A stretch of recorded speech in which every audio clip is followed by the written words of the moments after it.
California task force to study and develop reparation proposals for African Americans. Content warning. It contains discussions of racial discrimination, sexual assault, torture, lynching, and other forms of extreme violence. Contains unedited historical quotations and photographs of white supremacist hatred, torture, lynching, autopsy, and other forms of graphic violence. During the housing crisis of the 2000s, California had the country's highest foreclosure rates, with Los Angeles leading the state. African American household foreclosure rates were 1.9 times that of white Americans, due to discriminatory banking practices. The effects of wealth gap. The harmful effects of the wealth gap, which cascade across generations, have resulted in racial differences in the capacity of African Americans to transmit resources across generations and lower financial resilience during crisis, and discriminatory tax structures. Fewer intergenerational wealth transfers.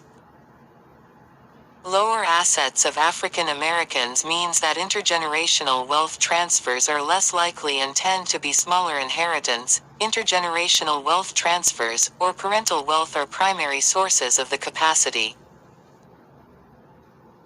For sustained wealth building, 454 wealth, more than income, can be used to invest in appreciating assets for children, such as a college education, an unpaid internship in a high-rent city, a new business, a property in a better residential neighborhood, or a job in the family firm. 455 without wealth transfers, regardless of income, these assets are harder to attain. 456. The fewer resources the older generation has to transfer to the next, the lower the wealth position attained by the younger generation. 457 At least 26% of an adult's wealth position is directly due to inheritance or gift money. A conservative estimate the true effect could be as high as 50%. 458 Greater familial assistance contributes to white families' greater ability to buy better housing and get better deals on mortgages earlier in life,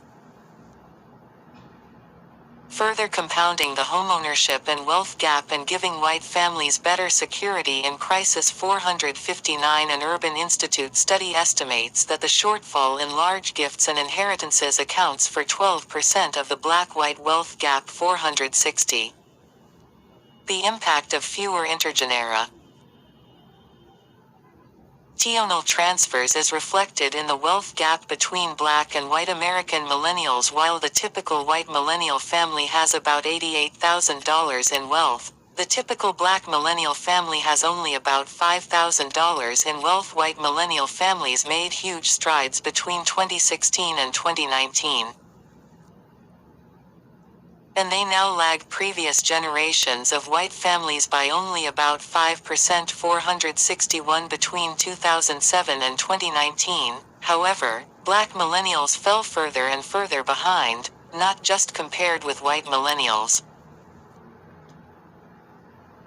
but compared with previous generations of African Americans. 462 While white millennials trail the wealth of previous generations of white Americans by only 5%, black millennials trail previous generations of African Americans by 52%. 463 The typical black millennial has $5,700 less in net worth than counterparts in previous generations. 464.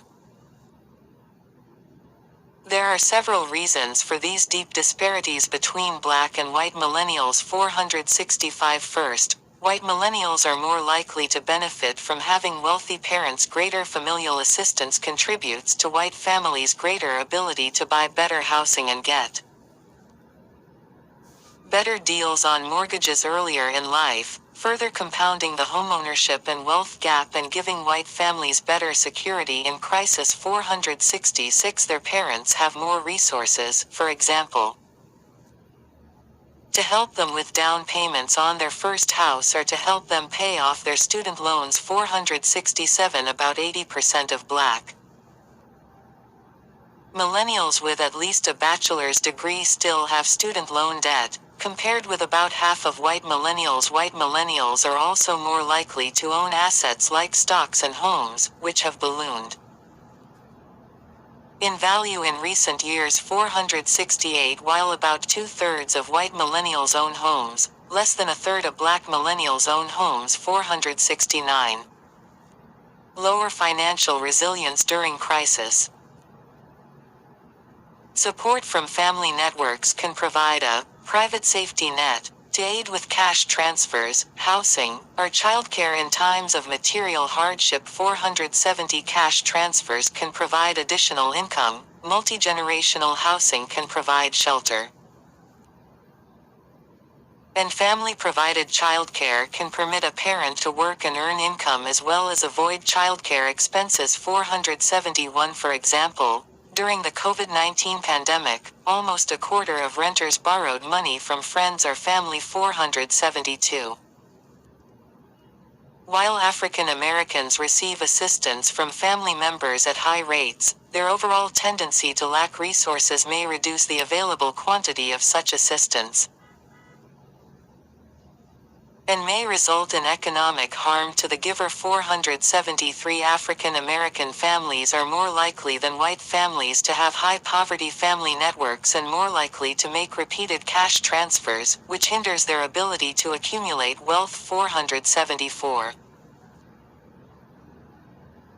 For example, in 2019, 71.9% of white families expected that they could get $3,000 from friends or family during a crisis, versus less than 49% of African American families. 475. While new African American mothers are more likely to live in a relative's home, host a family member, and give or receive money than white mothers, helping family members in poverty may have negative consequences for struggling families. 476. A pre-pandemic study found that while 31.7% of white households are liquid asset poor, meaning that they could not use their savings to live for 3 months at the federal poverty rate, 62.7% of African American households are 477, and a 2020 study found that 36% of white families had enough savings to cover 6 months of expenses, versus 14% of African American families. 478. In one February 2021 survey of disadvantaged workers, 42% of white households reported that they could not pay for a $400 emergency expense without taking on additional debt, drawing down retirement accounts, or selling items, compared to 59% of African American households. 479. Between 26 to 50% of an adult's wealth position is directly due to inheritance or gift money. Larger family contributions earlier in life help white families buy better houses and get better mortgages, and create better financial security to combat a crisis. In 2019, 71.9% of white families expected that they could get $3,000 from friends or family during a crisis, versus less than 49% of African American families. Lack of access to liquid assets can also force people into financially risky options during a crisis, such as taking out predatory payday loans or high-interest credit card debt. African Americans are more likely to suffer from economic crises such as the COVID-19 pandemic. For example, a June 2020 survey found that while only 27% of white households had experienced financial hardship as a result of the pandemic, 40% of African American households had 480. In addition, lack of access to liquid assets can also force people into financially risky options during a crisis, such as taking out predatory payday loans or high-interest credit card debt. 481. Lack of access to liquid assets can also make it harder to afford food and rent. 482. June 2020 census data showed that, among households where a job was lost during the COVID-19 pandemic, 31% of African American households lacked sufficient food in the prior week, compared to 12% of white households 483. The data also showed that, compared to white renters, African American renters were less likely to have paid their rent in the previous month and more likely to predict that they would not be able to make their next rent payment. 484 in a May 2020 survey. African American respondents were more than twice as likely as white respondents to report missing a credit card, utility, internet, rent, mortgage, or other important pay. Meant, since the beginning of the pandemic 485 African American families with liquid assets also use them up more rapidly than white families during a crisis. 486 African American families with emergency savings at the start of the pandemic were twice as likely as white households to have needed to use them by May, and more than twice as likely to have already spent at least a quarter of their savings. 487. Discriminatory tax structures.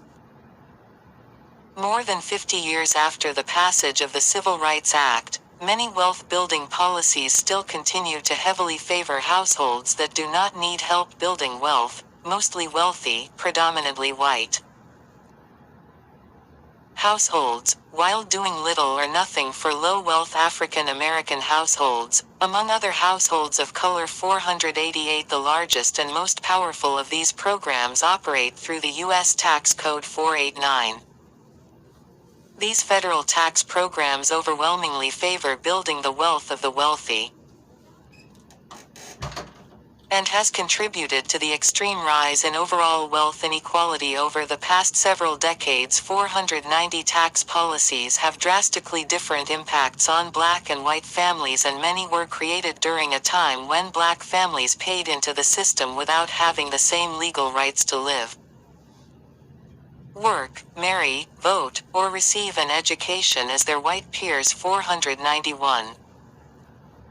The modern income tax system traces its roots to the Revenue Act of 1913, which instituted a progressive income tax system where tax rates increase as income increases, but did not envision African Americans as taxpayers at all. 492. Even as African Americans eventually paid into the tax system after amendments and several new laws, they were unable to reap its benefits. 493. Today, African Americans are paying more in taxes than their white peers because U.S. tax laws were designed with white Americans in mind. 494. The federal government has spent more than $8 trillion in the past 20 years on tax programs to help families build long-term wealth through saving for retirement, buying a home, starting a business, or accessing higher education. 495. This spending has resulted in the typical millionaire receiving about $145,000 in public tax benefits to grow their wealth, while working families get a total average of $174,496. Although the Internal Revenue Service does not collect race or ethnicity data, recent research indicates that overwhelming amount of the spending the federal government does through the tax code goes to white households at all income levels. 497. Examining individuals earning $103. 466 or more reveals that white people accounted for 79% of those respective filers, while black people accounted for only 6%. 498. These individuals also took greater advantage of high-value tax benefits, which cost the government hundreds of billions of dollars each year. For example, in 2012, white people made up 83% of the residents in the zip codes with the highest percentage of tax returns reporting capital gains and mortgage interest deductions. 499. But African Americans made up just 3% of residents in the zip codes reporting the highest rates of capital gains income and 6% of residents in zip codes reporting the highest rates of mortgage interest deductions. These two tax programs together cost the federal government more than $100 billion during that year. 500. Although the Internal Revenue Service does not collect race or ethnicity data, recent research indicates that overwhelming amount of the federal tax benefits goes to white households at all income levels. California. In California, Los Angeles provides a stark version of nationwide racial disparities in liquid assets accessible during a crisis. 501. A 2014 study of the Los Angeles metro area found that the median value of liquid assets for U.S. African-American households was $200 compared to $110. 000 for white households. 502. While 91.6% of white households had some kind of liquid asset, only 62.3% of U.S.-born African American households did. Further, 91% of white households had a checking account, versus 68.1% of U.S.-born African American households. 503. In addition, 71.9% of white households had a savings account, versus 55.5% of U.S.-born African American households. 504. While 47% of white households had stocks, mutual funds, or investment trusts, only 21.5% of U.S.-born African American households did. 505. Finally, 63.6% of white households had an individual retirement account or private annuity, versus 379% of U.S.-born African American households. 506.